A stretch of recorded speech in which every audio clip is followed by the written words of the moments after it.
the outset, I humbly thank the Honorable Chairman, sir, to have considered me to be part of this committee on disabilities. మీకు హృదయపూర్వకంగా వినమ్రంగా నమస్కారాలు, ధన్యవాదాలు. అదేవిధంగా ఈ కమిటీకి చైర్మన్గా నియమితులైనటువంటి అనుభవశాలు సామాజికవేత్త, శాసనమండలి సభ్యులు ఈ చైర్మన్ ప్రకాష్ గారికి కూడా హృదయపూర్వకంగా అభినందన తెలియజేస్తూ, ఈ కమిటీలో సభ్యులుగా నియమించబడినటువంటి విఠల్ గారు, దినేష్ గారు, మిగతా వాళ్ళకి కూడా వివిఎన్ రెడ్డి గారికి శుభాకాంక్షలు తెలియజేస్తూ, ఈ సమావేశంలో ఉన్న పెద్దలు చారి గారు, నరసింహాచారి గారు, తిరుపతి గారు, సుధాకర్ గారు, రెడ్డి గారు, మిగతా లెజిస్లేటివ్ స్టాఫ్ అందరికీ కూడా హృదయపూర్వకంగా నమస్కారం. మన అదృష్టం దిగజారుతున్నటువంటి ఒక రాజకీయ విలువల నేపథ్యంలో ఒక బాగా ఔన్నత్యం కలిగినటువంటి ఇద్దరు వ్యక్తులు ఇవాళ ఈ సమావేశంలో చైర్మన్ గా, డిప్యూటీ చైర్మన్ గా మన మధ్య కూర్చొని ఉన్నారు. అది కూడా డిప్యూటీ చైర్మన్ గారు ఈ పిటిషన్స్ ప్రివిలేజ్ కమిటీకి చైర్మన్ గా రావడం చాలా అదృష్టకరమైనటువంటి పరిణామం. సెక్రటరీ గారు ప్రివిలేజ్ డెఫినేషన్ కొంత ఎలాబొరేట్ గా డిస్కస్ చేసే ప్రయత్నం చేసింది. అది కొంత circulate operational definition of the privileges చాలా మందికి తెలియవచ్చు, తెలియకపోవచ్చు. My submission to the secretary గారు, what does that mean by a privilege to a MLC? అది దయచేసి ఒక ఆపరేషనల్ డెఫినేషన్ డాక్యుమెంట్ సర్క్యులేట్ చేస్తే బాగుంటుంది. That will be more guiding factor for the MLCs. రెండవది, ప్రభుత్వాలు ఉంటాయి పోతాయి కానీ రాజ్యాంగం శాశ్వతము, తర్వాత రాజ్యాంగ నేపథ్యంలో వచ్చినటువంటి రూల్స్ శాశ్వతం. దురదృష్టం, అధికారాలు మారగానే రూల్స్ ను అమలు చేసేటువంటి తీరు కూడా మారిపోతుంది. That is where the deterioration of democracy starts. I'm not trying to attribute to anybody, but that's how typically institutions are getting integrated, not only in Telangana but across the country. जिसका हाथ मिला दिया उसका वयस है.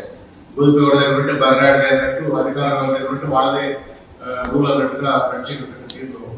పెద్దలు chairman గారు అంత ఔన్నత్యం కలిగినటువంటి సుఖేందర్ రెడ్డి గారికి ఒకవేళ జిల్లాలో ఏదైనా ప్రోటోకాల్ విషయంలో అవమానం జరిగింది అంటే ఎంత డీవియంట్ మైండ్ సెట్ తోటి అధికారులు కానీ లేకపోతే వ్యవస్థ కానీ పనిచేస్తుందో అర్థమవుతుంది. కాబట్టి బేసిక్గా నేను my limited experience as legislators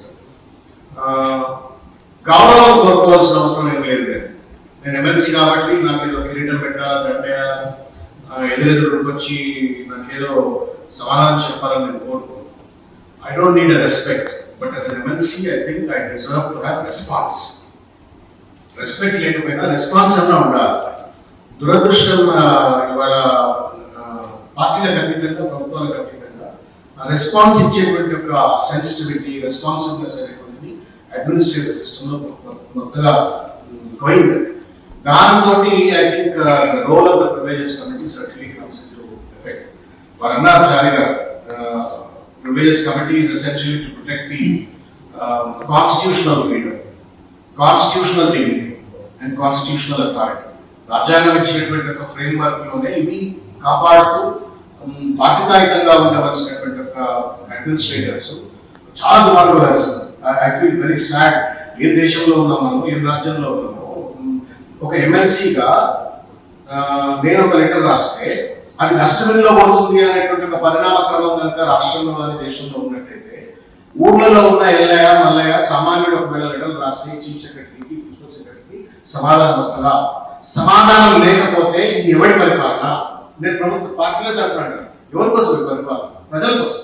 Ultimately, the poorest of the poor, if they don't get the response, if they don't get an answer, if the representative does not even get a response, నేనే రాసుకుంటాను 100 లెటర్లు chief secretary, dustbin లే, principal secretary రాసుకుంటాను, ఏదో ఏం లేకపోయినా I received your letter అని చెప్పని కూడా ఇస్తలేరు అని అంటే how thick skin the system has become అనేది దయచేసి మనం పోక్ చేయాల్సిన అవసరం ఉంది అని చెప్పి నేను భావిస్తున్నాను.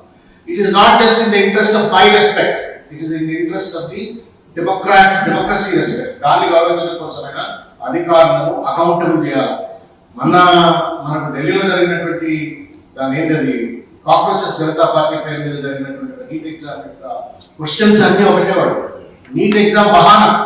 బట్ వాడు అడుగుతున్నది ఏంటి, వ్యవస్థ నుంచి ఏమడుగుతున్నాడు అంటే ఆన్సరబిలిటీ అడుగుతున్నాడు, సెన్సిటివిటీ అడుగుతున్నాడు, రెస్పాన్సిబిలిటీ అడుగుతున్నాడు. అవి ఎప్పుడైతే లేవో ఇట్లా విప్లవాలు వస్తాయి, ఇట్లా ఎవరేషన్స్ వస్తాయి. కాబట్టి my appeal to honourable chairman sir and legislator and ఈ కమిటీ చైర్మన్ గారికి ఏంటంటే let us set some precedences. ఒక బలమైనటువంటి ప్రెసిడెన్సెస్ legislature means that the government and institutions have to be accountable అనేటువంటి రీతిలో ఉండాలి. రెండవది సందర్భోచితమా కాదా నాకు తెలియదు, కానీ పెద్దలు ఉన్నారు కాబట్టి, అందరూ పెద్దలు ఇక్కడ ఉన్నారు కాబట్టి మాట్లాడుతున్నాను. కౌన్సిల్ ఏదో నేను పర్సనల్ ఫీల్ అవుతున్నా సార్, ఏదో సౌత్ తల్లి ట్రీట్మెంట్ గా అనిపిస్తాం ఇక్కడ. Constitutional development, constituency development fund ఆ ఎమ్మెల్యేలకు ఏమో దాన్ని రూప్ మార్చి పడేసిండ్రు, ఎస్డిఎఫ్ అని పెట్టేసిండ్రు.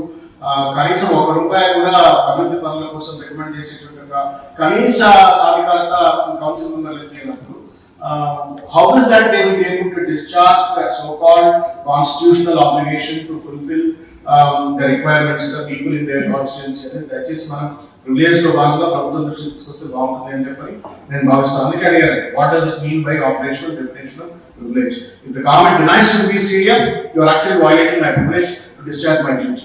రెండవది బిల్స్ విషయంలో కూడా కొన్ని బిల్స్ వస్తున్నాయి, కొన్ని బిల్స్ రావట్లేదు. ప్రత్యక్షంగా మేము మాకు నచ్చకపోయినా ఆ రోజు మేము పెద్ద ఎత్తున గొడవ చేసినాం.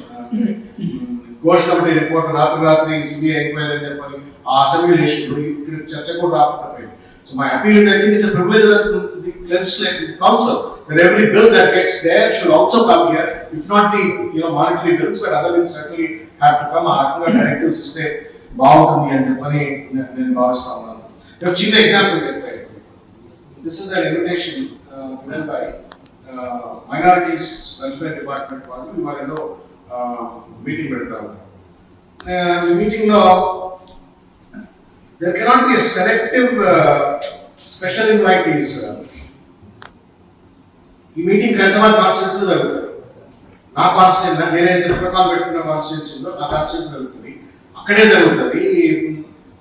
మా పేర్లు అందులో కనబడదు. హైదరాబాద్ సంబంధించిన వాళ్ళు, స్టేట్ సంబంధించిన వాళ్ళు ఇందులో పేర్లు కనబడదు. నేను అప్పీల్ ఏం చేస్తున్నా అంటే సమ్ లాక్సిటీ, చల్తాయనే రాష్ట్రపోవచ్చు వీళ్ళను అనేటువంటి ఒక భావన ఇవాళ ప్రభుత్వంలో కనబడతా ఉంది. దయచేసి ప్రభుత్వం అంటే మన పార్టీ కాదు. This is not about general. Chief secretary does not have any political party. If he is firm enough and stern enough to give certain directives, certainly జరుగుతాయి. రెండోది ఆర్టీఐ అప్లికేషన్ చెత్త కుక్కలు పడేసినట్టే. సామాన్యుడికి ఇవ్వకపోతే కనీసం ఎమ్మెల్సీ రాస్తానన్న ఆర్టీఐ అప్లికేషన్ రెస్పాన్స్ ఇవ్వాలి కదా. దురదృష్టం లేదు, మన కౌన్సిల్ కూడా రాస్తున్నాను ఆర్టీఐ అప్లికేషన్, మన కౌన్సిల్ నుంచి కూడా ఆర్టీఐ అప్లికేషన్ రెస్పాన్స్ రాస్తాను.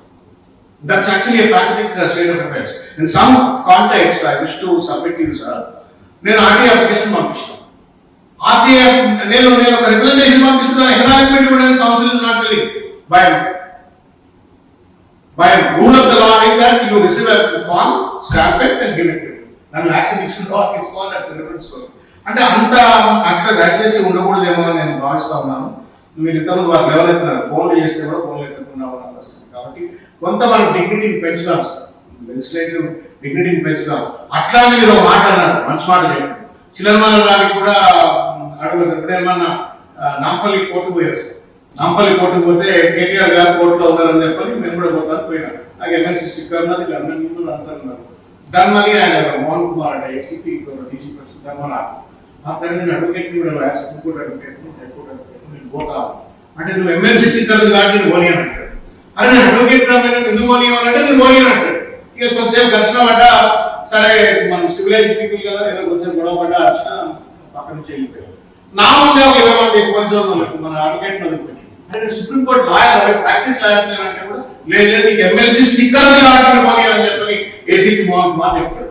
ఇది ట్రివియల్ మాట, షుడ్ నాట్ బి మెన్షన్. అందుకని కూడా ఎక్కడ దాన్ని మాట్లాడాలి. ఏదో అర్చన నేను ప్రివిలేజ్ కంపెనీ పిలుస్తాను కూడా అప్పటికే సబ్డే కాబట్టి ముందు అర్చన గారి ఏమంటాడు నా అప్పీల్, మీరు ఇంత పెద్ద మనుషులు ఉన్నారు, మాకు గర్వకారణం మీరు మాకు చైర్మన్ ఉన్నారు, మీరు దీన్ని కొంచెం కనుక లిఫ్ట్ చేసినట్టయితే మేము తప్ప చేసాం వాళ్ళు అందించాడు. ట్రివియల్ ఇష్యూస్ ఏమైనా పట్టుకొస్తే వాటికి రెస్పాన్స్ ఇవ్వకండి, కానీ కొంచెం మనం దీన్ని స్టేచర్ పెంచాలి సార్.